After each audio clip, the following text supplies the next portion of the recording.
Niteka n'umunezero ntangere vyo gusubira kubana namwe banywanyi bacu mubana natwe mu makuru n'ibiganiro vya misi yose tubandanya gushikiriza kuri nombonesha kure yacu kandi yanyu Muhuza TV.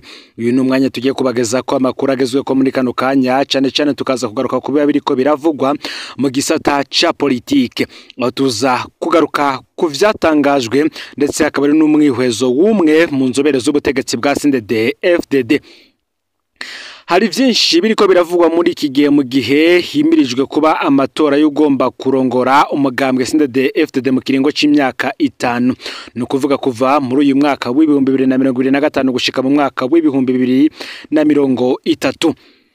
Hakavugwa kandi ko hariho inyinyurana ridasanzwe cane ku bari mu nama nkuru y'inaribonye y'umugambwe CNDD-FDD ndetse n'abari ku ruhande rwa Reverano Ndikuriyo n'abari ku ruhande rwa Varisito Ndayishimiye. Umwe mu babaye mu myaka myinshi rero mu butegetsi bwa CNDD-FDD yatanze umwihwezo wiwe. No mwihwezo ufatiye cane ku migenderanire yagira bahagati y'uramuswe igihugu n'uramuswe umugambwe kuva mu mwaka w'ibihumbi 2005 CNDD-FDD ishitse ku butegetsi. Nkuko tubikora kenshi nta zina dutanga ry'utanze inkuru. Hano twagerageje kuvuga bimwe mu vyo yashikirije mu majambo. Uti ni kibazo kutumvikana hagati y'umukuru w'igihugu ndetse n'umukuru w'umugambwe ni kibazo catanguye mu gihe ca Nkurunziza na Hussein Rajabu. Reka abe araha tubitangurira. Uti nabonye benshi bavuga ku njyane ziri muri CNDD-FDD hagati ya President Ndayishimiye na Reverano Ndikuriyo. Baragize neza kandi benshi ntaco babeshemwo. Amatati yo ariho. Umugwi wavuze ko ugizwe n'abita ko bari mwiragi rya Nkurunziza uriho. Ndayishimiye ntibakimufata nk'umwe muri bo. Uwo mugwi ukabugizwe hanini n'abategetsi ba President Nkurunziza yagenye mu bibanza bitandukanye, bamwe bakiri mu mabanga abandi bamaze gukugwa.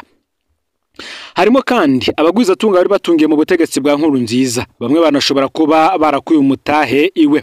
Ariko ico sico nshaka gushimika ko nshaka kuvuga cane ku migenderanire y'abagati y'umukuru w'igihugu n'umukuru w'umugambwe CNDD-FDD. Uti burya iki kibazo cahereye mu gihe ca Hussein Rajabu. Rajabu mu mwaka w'ibihumbi 2005 yarashatse ko ari we yoba umukuru w'igihugu.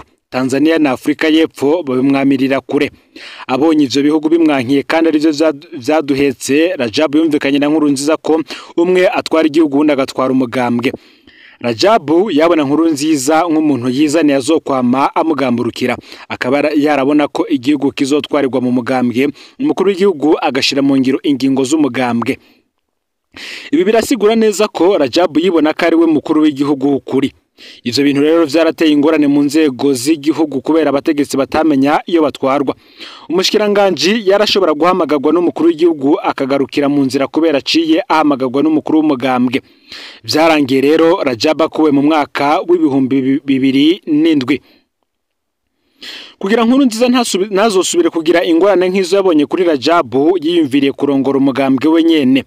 Hari abamuhanuye ko bitoba vyiza yiswe umukuru w'umugambwe, banatinya ko umugambwe ukoze amakosa vyashobora gucafuza umukuru w'igihugu. Aha rero Nkurunziza niho yatangiye gutwara umugambwe aciye mu nama nkuru y'inararibonye. Niyo Nkurunziza yatora ingene atwara umugambwe bitaboneka ko ari we awutwara, ashiraho inama nkuru y'inararibonye. Amategeko yavuga ko umukuru w'urwo rwego ari umunyamabanga afise amabanga yo hejuru cyane mu gihugu. Birumvikana neza ko vyari bitomeye ko urwo rwego rutwarwa n'umukuru w'igihugu. Burya urwo rwego nirwo rutwara umugambwe. Umukuru w'umugambwe yarasigaye ajejwe ubuzima bwa misi yose bw'umugambwe gusa. Imigenderanire yaragomvye gutosekara gato hagati ya President Nkurunziza na Jeremy Ngendakumana yatwara umugambwe. Harabaye kwikeka rwose ko Jeremy nawe ashaka kwitoza mu mwaka w'ibihumbi 2010. Ico bikoze Nkurunziza yarazi neza ko Jeremy atari kumworohereza mu mwaka w'ibihumbi 2015, uri nayo mpamvu yaciye atoza Pascal Nyabenda mu mwaka w'ibihumbi 2012 nkuko Nkurunziza navyivugiye. Ngimigenderanire yabe na Nyabenda yagumye yifashe neza Nyabenda kuko yaramutinya cyane. General Ndayishimiye rero we ntiyarashigikiye ko Nkurunziza atwara inama nkuru y'inararibonye. Kimwe mu bibazo Perezida Ndayishimiye yagize nuko igihe nkuru nziza yaba umukuru w'inama nkuru y'inararibonye atarabishigikiye, ntiyabishize hejuru ngo avyamirize yeruye, ariko mu bo bangana yarabivuze rwose.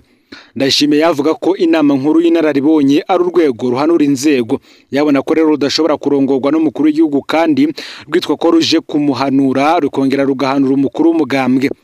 Burya Ndayishimiye we ngo nawe ntiyari yoroshe. Ahabereye Perezida rero ico cumviro nico Reverano Ndikuriyo yamwibukije. Ndikuriyo yamubwira ati kurya wari warabivuze ntibibereye ko urongora inama nkuru y'inararibonye. Aha Ndayishimiye yarabona ko Ndikuriyo bivuga kugira amugwanye gusa. Ndikuriyo ngaraboneka ko yihutira gushikira ikibanza cy'umukuru w'igihugu nawe. Mu mpinyanyuro nshasha Ndayishimiye akaba yari yifuza ko hofutwa inama nkuru y'inararibonye hakagarukanwa ikibanza cy'umukuru w'umugambwe. Aha rero mu byo yifuza ko bice bigenda nk'uko bimeze mu gihugu ca Tanzania, aho umukuru w'igihugu acaba umukuru w'umugambwe CCM cyangwa se Chama cha Mapinduzi. Gutyo agaba igihugu akongera akagaba naho ivyumviro birongora igihugu biva. Ndikuriyo yoheza rero akaguma ari secrétaire general ariko akagendera ku mategeko y'umukuru w'umugambwe. Iyo mpinyanyuro Ndikuriyo yarayanse. Uti rero si vyiza ko igihugu gitwarirwa ahantu habiri. Nkuko inararibonye muri politike y'umugambwe CNDD-FDD kuva ushitse mu gihugu ibitangaza, uti igihe cyose twabaye dufise umukuru w'igihugu n'umukuru w'umugambwe basharikanye ntivyatworoheye, bivyara akajagari mu mugambwe. Abo bantu babiri harabura igitwara ikindi, kuko abategetsi bose bava mu mugambwe bategerezwa kuyoboka amategeko y'umugambwe kandi igihugu naco kikagendera ku ntumbero cahawe n'umugambwe uri ku butegetsi. Ngurumva ko n'umukuru w'igihugu acetwa ko ari umwe mu barungitswe n'umugambwe kandi ko ategerezwa kugendera ku mategeko y'umugambwe.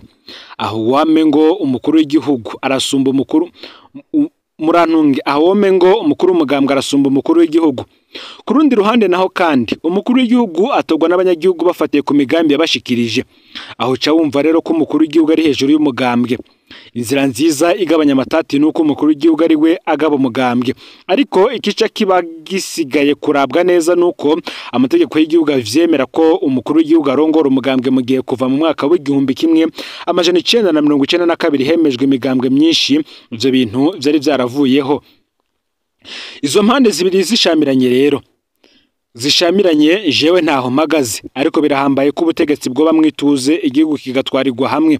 Gutyo niyo umukuru w'igihugu yananirwa ntazazana ivyitwazo ngo nabandi bamunanije. Ngo birashobora kandi kutoroha gushika uwo gushikira umwumvikano kubera hamaze kwinjiramwe abandi bapfa nk'ico cyo kwikeka ko Ndayishimiye ashaka gukumira bitwabo kwa nkuru nziza. Benshi baribuka ko hari ivyagiye biraba mu myaka iheze, aho bibuka Perezida nkuru nziza Ndikuriyo ngo hari igihe yigeze kubabara cyane ko umugambwe utahawe ikibanza kiboneka mu birori. Yarashatse ko ibirori byo kwibuka nkuru nziza bitunganywa mu ntara zose navyo barabimwankira. Niho rero yacatora inzira yiwe yo kubikora, aho yugurura ikibuga ciwe c'umupira Makamba, ikibuga yitiriye nkuru nziza. Ndikuriyo agafata ko Ndayishimiye ari umuntu asanzwe atari we mugambwe wo kwisunga. Ngaranakunda gushimika avuga abarasiwe ku rugamba nkuko baba bategerezwa guhabwa ijambo risumba abandi. Mu gihe bimeze gutyo rero ngo birashobora kugorana ko bumvikana neza ingero umugambwe uja munsi y'umukuru w'igihugu, ariko nivyo ngo vyokingira ubutegetsi mu kwama mu ruhagarara nkuko vyatangajwe n'inararibonye mu butegetsi bwa CNDD-FDD kuva bashitse mu gihugu mu mwaka w'2000 gushika kuri uyu munsi, mu gihe bigaragara ko umugambwe CNDD-FDD umaze imyaka 20 ku butegetsi. Hari nkuko twari twabibashikirije mu nkuru zagiye ziratambuka, twagiye turabwira amwe mu mayeri akoreshwa n'urwego rw'iperereza, ndetse kandi naho iperereza ryagerera ko ibikorwa bitandukanye harimo no gufata bamwe mu bo ryashaka gufata. Reka tugaruke ku ntahe ya Juifu yigenga ku vy'iperereza ryamukoreye ari mu munyororo. Uyu aravuga yuko yamaze amezi 9 n'imisi 14 mu gasho k'iperereza rya gisirikare. Uti njyewe narafunzwe mu mwaka w'2023 nagirizwa politike. Mu iperereza niho napfungiwe. Aho sinari nemerewe no gupfunganwa n'umuntu n'umwe canke ngo tubonane, haba no mu banyororo bagenzanje. Namaze amezi 9 n'imisi 14 mu iperereza rya gisirikare mu cumba.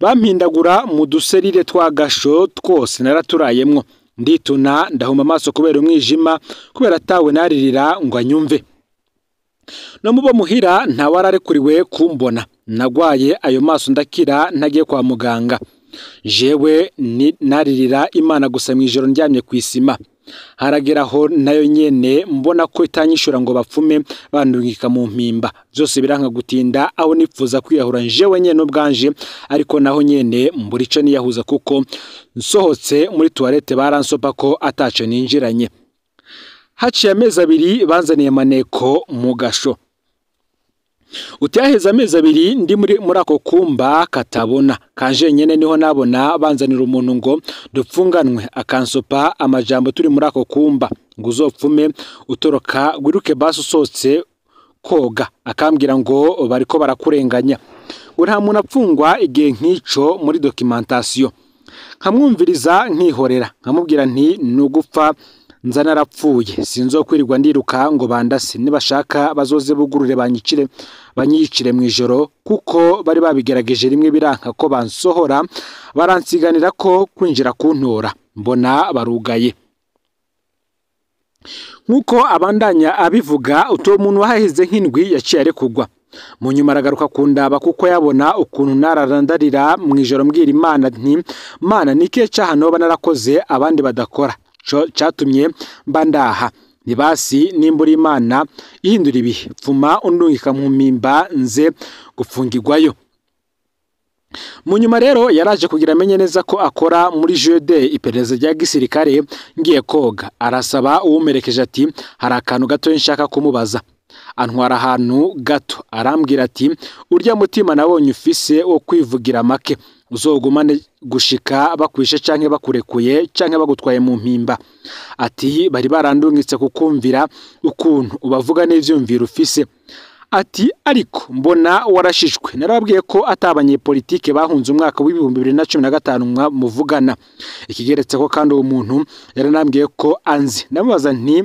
unzi hehe hari kugira ntumve ko atambeshe arambwira pwe pari pwe anzimwo numva aranzi vy'ukuri niyo rero yacambwira ati ugumye umutima n'inyuma yanje bazoronga kundi mpaka upfunguwe ati uzaze uramenya ivyo vuga n'ivyo wibikira ati kuko urakoze ati ngejeje aha mu nyuma bagiye bankura kuranwa ko kunshunga ariko kubera napfunzwe iryo banga nsanzwe ndarizi ko hazoza umuntu kuneka ntaco bigeze banyumva ko kiretse kuri dosiye nari nagirijwe bari banyagirije guhungabanya inzego z'igihugu ndetse no gukwiragiza imvugo zityoza umukuru w'igihugu uti nararekuwe ariko nguma ncunzwe nkuko abandanya bivuga ati ndigumira ngaha amezi 9 n'imisi 14 ndi muri serire ataho vyabonetse benshi bibaza ko napfuye umunsi urizina mbona Imana irugure nyaserire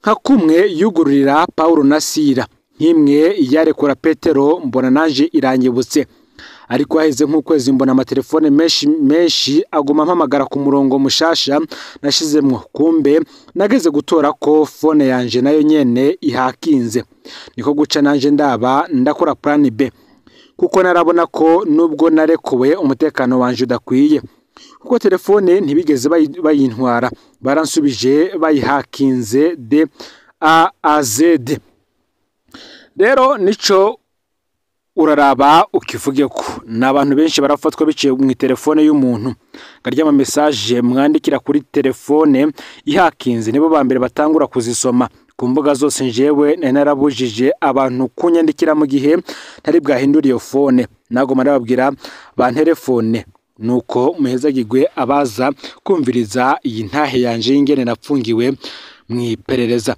ngibi rero ivyatangajwe n'uyu muvukanyi yaperereza igihe kingana n'amezi 9 ndetse n'imisi 14 ariko Imana igavikingura gava yugurura rwose agasohoka ashoka iperereza ibujumbura mugihe bari bamutumye ko abamaneko baja kumusopa amakuru kugira ngo bumvirize koko niba ivyo bamwagiriza bimuhama Ngaho rero amakuru yaragizwe ko muri kano kanya ufite subscribe canke sabone niba utari wafyinda ko kugira ngo tuzocekanwa nadushikiriza usangiza no makuru bagenza aho bari hose kugira ngo nabo baje baraba mu bambere bashikirwa nayo biriko biravugwa bigezwe ko ngaha mu gihugu c'u Burundi hanze imbibe z'igihugu c'u Burundi ndetse no mu makungu ya kure no Mpuza TV rero Imana bahezagire mu bikorwa vyanyu vya misose muri ko murakora amakuru yacu yo arabandanya.